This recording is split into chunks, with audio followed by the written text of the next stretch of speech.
Hello guys, I'm Toops. Thanks for coming along to the second part of our Discworld retrospective. Today we'll be covering, yes you guessed it, Discworld 2. Discworld 2 was, as in the original, designed by Greg Barnett, but this time developed by Perfect Entertainment, who came about after a merger between the original game's two developers, Teeny Weeny Games and Perfect 10.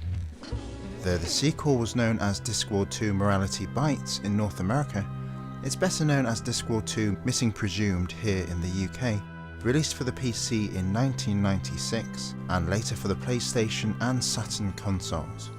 I've got to admit though that I prefer the North American subheading.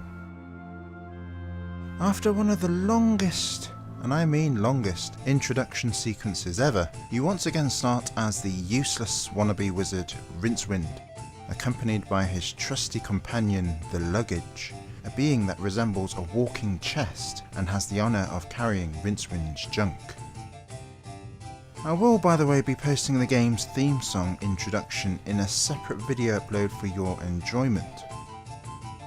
Viewers who may not have seen the previous video should be made aware that the games are based on the work of fantasy fiction author Terry Pratchett, and while he didn't have much to do with the game, it says in the manual he at least threw stones at the developers from afar. The storyline revolves around the character, Death, who has gone missing, which means that the souls of the recently departed are not being taken away to their proper place, wherever that is of course. The first thing you notice straight away about Discworld 2 is the quality of the graphics and animation have been vastly improved. Indeed, it actually pokes fun at the original, which very much puts it in line with the likes of Terry Pratchett and British comedy in general, where the emphasis tends to focus on making fun of themselves for a laugh.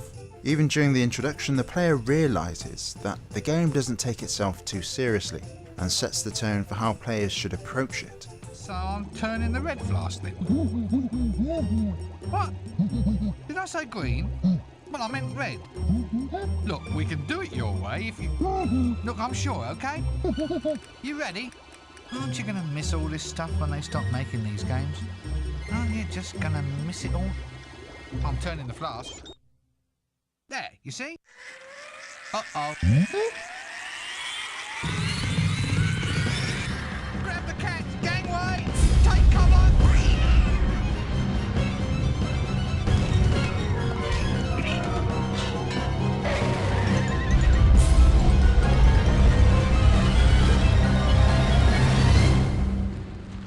Oops.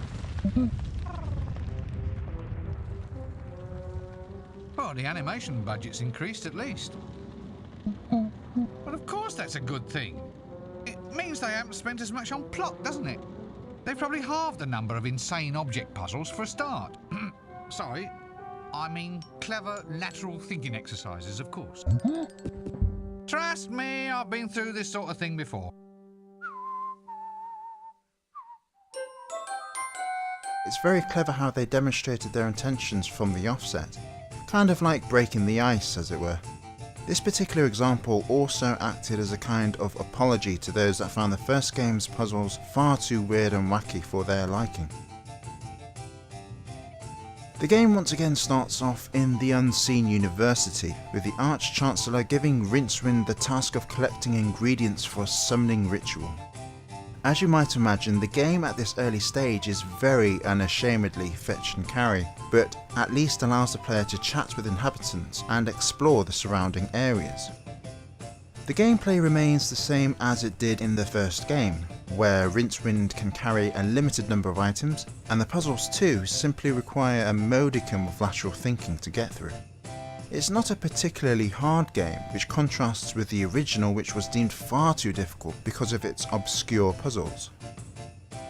The sound quality was also a step up from the original game. In fact, I'll demonstrate this, as I said before, by including the introduction theme as a separate video, the link of which you can find right here. Voice acting too was of the same high standard as the first game. Eric Idle takes up the mantle once again as the famous Rincewind. Other actors and actresses made a welcome return, including Rob Brydon, who this time played Dibbler, though Tony Robinson did not return. and sadly John Pertwee passed away before production on the sequel could begin.